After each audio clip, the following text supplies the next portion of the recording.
किसी ने बड़े कमाल की बात कही है कि गुरूर किस बात का करूं जिंदगी में, मेरे मरने के बाद मेरे अपने ही मुझे छूने के बाद हाथ धोएंगे।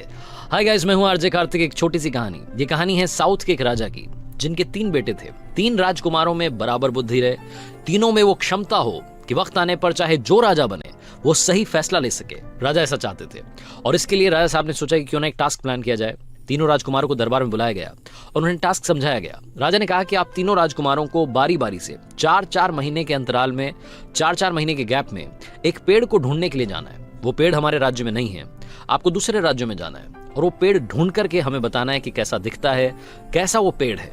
राजकुमारों ने कहा कि सही है। सबसे बड़े वाले ने पूछा कि पिताजी ये तो बताइए कि पेड़ कौन सा ढूंढना है। तो राजा ने कहा कि आपको नाशपाती का पेड़ ढूंढना है। जो लोग नाशपाती नहीं समझते, पियर जिसे इंग्लिश में कहते हैं, वो पियर का जो ट्री है उसे ढूंढने के लिए राजकुमारों को जाना था। सबसे पहले बारी बड़े राजकुमार की थी। बड़े राजकुमार गए, देख करके वापस आ गए। उन्हें पास के राज्य में वो पेड़ मिल गया। आकर के उन्होंने पिताजी से कहा कि आप कहें तो मैं बता दूं कि कैसा दिखता है। तो उनके फादर जो कि राजा थे, उन्होंने कहा कि नहीं, अभी वेट करो। दूसरे वाले को भेजा गया, बीच वाले जो भैया थे वो गए, फिर सबसे छोटे वाले भाई गए। तीनों राजकुमार जब जाकर के वापस आ गए तो एक बार फिर से राजकुमारों को दरबार में बुलाया गया। सारे मंत्री वहां बैठे थे, बाकी छोटे छोटे राजा वहां बैठे थे और जो महाराजा थे, जिनके राजकुमार थे, उन्होंने कहा कि अब बताओ आप कि आपको वो पेड़ कैसा दिखा और कहां मिला। सबसे बड़े वाले ने सबसे पहले बताना शुरू किया। बड़े राजकुमार ने कहा कि पिताजी, हमारे पास के राज्य में मुझे पेड़ मिला और लोगों ने कहा कि यही नाशपाती का पेड़ है, लेकिन आपने क्यों भेजा? मतलब वो तो सूखा सा था, टेढ़ा मेढ़ा सा था, मतलब किसी काम का नहीं था। मुझे समझ नहीं आया कि आपने नाशपाती का पेड़ देखने के लिए मुझे भेज दिया। वो ये बोल ही रहा था कि दूसरा वाला जो राजकुमार था, बीच वाला जो था, उसने ये बोलना शुरू कर दिया कि भैया क्या बात कर रहे हो, जो मैंने नाशपाती का पिताजी पेड़ देखा है उस पर हरी भरी पत्तियां थी, लेकिन मुझे एक कमी लगी, उसमें फल नहीं लगे थे।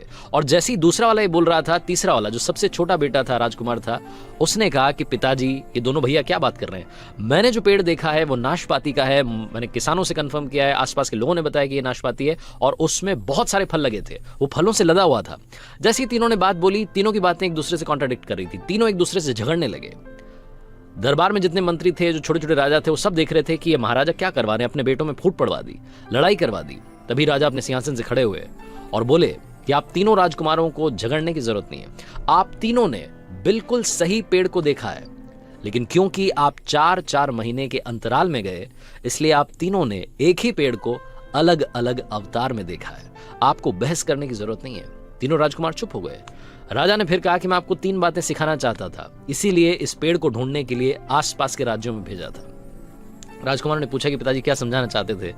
तो उन्होंने कहा कि इस पेड़ को आप तीनों ने अलग अलग टाइम पर देखा और इससे 3 बातें सीखने को मिलती हैं। पहली बात, किसी भी चीज पर फैसला तब तक ना लें जब तक आप आखिरी तक उसे ना जान लें। चाहे वो कोई इंसान हो, आपका दोस्त हो, फैमिली मेंबर हो, या कोई सिचुएशन हो, या कोई चीज हो, जब तक आपको पूरी जानकारी ना हो अपना डिसीजन ना लें।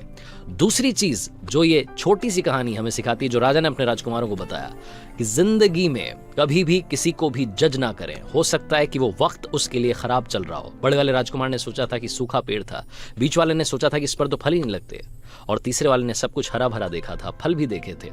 राजा ने कहा कि तीसरी बात, जो सबसे जरूरी बात है, वो ये कि इंसान की जिंदगी में कभी भी टाइम एक जैसा नहीं रहता।